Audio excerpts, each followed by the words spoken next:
You ready to install a doorknob? Let's do it!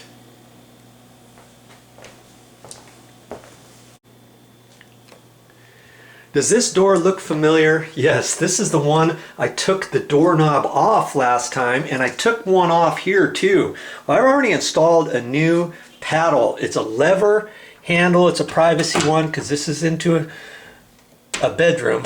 And I'm going to show you how to install the bathroom one. Here it is.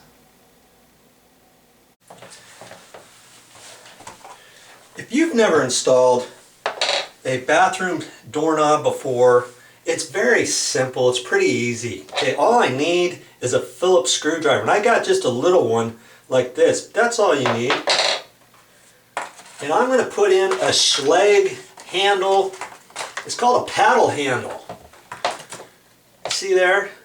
I kind of like that because it's going to give you a lot to reach down on. And for the bathroom handle, if you remember, this was the knob, the door that I removed a knob, and the door is off a little bit. It's kind of warped. And so when you open up the door, you had to turn the handle really tight.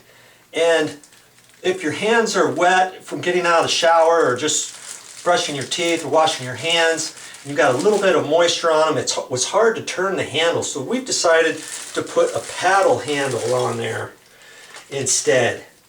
And I was also thinking about putting in a anodized bronze one, but I thought twice about that because if you ever have a choice, go with the dull chrome. If you have an anodized bronze, they look really good and they last for a while, but then they start wearing, and it starts wearing off the top of the handles because of the oils in your hands and that kind of stuff. The dull chrome seem to last a lot longer. Okay, that's pretty much all we're going to need right here. Let's get her going. First thing you got to do is put the latch in. And see, this one already has rounded edges, which is good because this one has rounded edges. Now see, the lock came with this, so if you only have a round hole, you don't have to think, oh, I have to mortise that out and chop it in and all that. You could take this off. And that's what, you see that little ridge right there? You take a flathead screwdriver in there and you twist on that.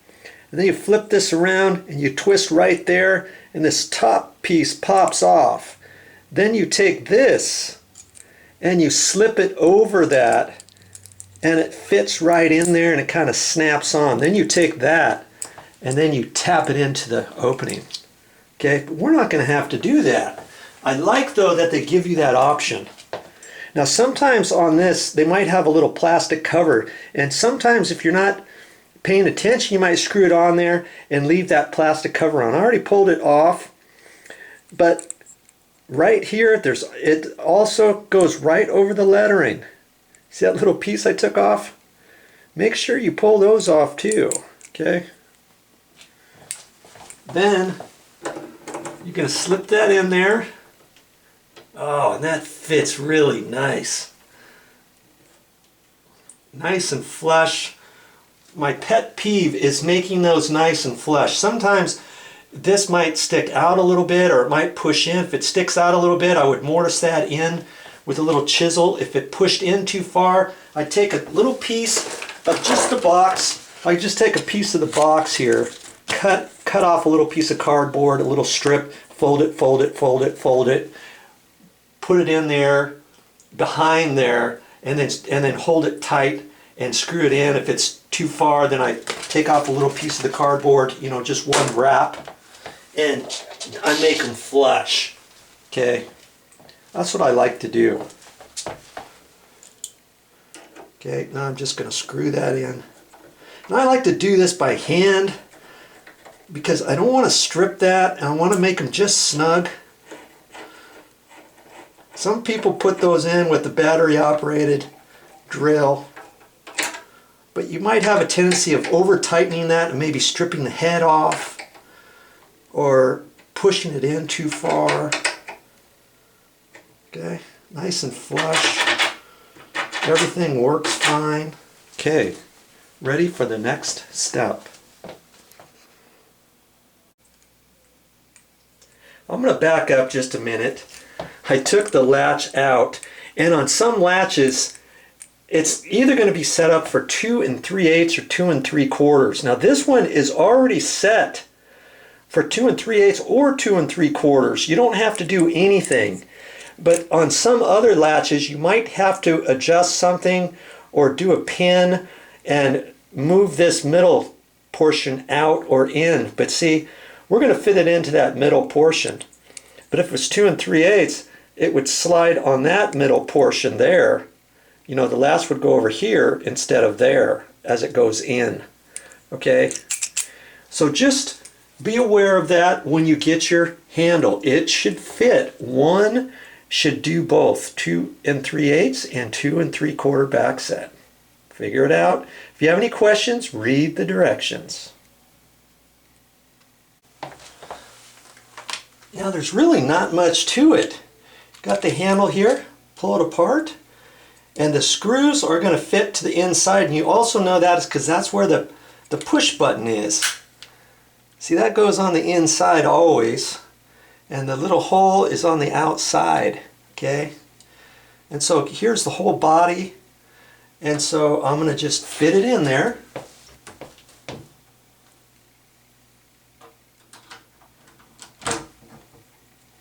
And I'm going to take this, I'm going to slip it in there, and there's a little groove here,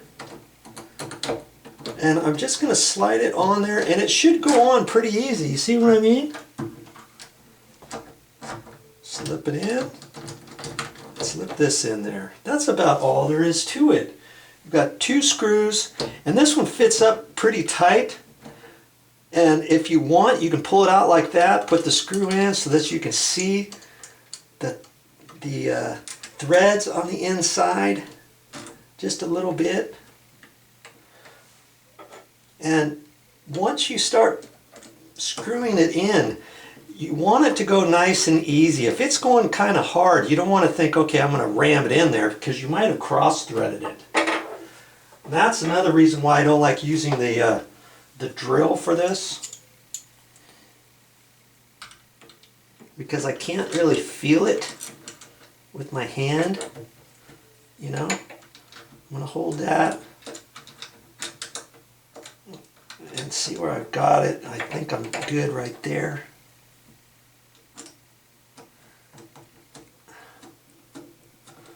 And that's going in nice and easy. I'm just going to make sure it's snug. I don't care about if it's up or down too high just now. I'm going to start screwing this in. And here's a trick for you. See, regular Phillips hand screwdriver, you can only go this fast. Well, I'm going to just spin it with my finger right here, and I can go in twice as fast. And I'm just kind of holding the end of it loosely, and I'm spinning it. See? Try that next time. Look at that. I'm just going to get it up until it's snug. You see, if I went this way, you see what I'm saying? Especially when you're trying to do it fast, you can only do so much. So you just take that and spin it. Like that. Okay, don't get it snug just yet. Have it just a hair loose. What I like to do is arrange it about centered. You'll see there's a little bit of slop here. And if anything, I'm going to look and see if there's any marks on the door from before. And if I don't see much, or if I see a slight mark, and if it's down at the bottom or something, and if I think this needs to go up just a hair higher, I'm going to raise this up a little bit, because the paddle handles, after they wear a little bit, they have a tendency to sag just a hair. So I try to put them uphill just a smidge, you know, if I can. Just going to kind of make this snug first. before I tighten it down, I'm going to look at it, make sure I'm all good. Look at that. Try it. Push this in. This should go in nice and freely at this point. Okay. I'm going to check the lock. That looks good. Now I'm going to cinch it down. Just want to make it snug. I don't want to go so tight that I strip the head, you know, or go so tight that your screwdriver misses a little bit and you go, and it slides off and scratches your surface of your escutcheon or jams the door. It's easy to do if you're not paying attention. Okay, so I'm making it snug like that, making sure everything works on it. Looks like it does. Look at that. That's all there is to it so far. We're pretty much done. There's a couple more things I want to tell you though.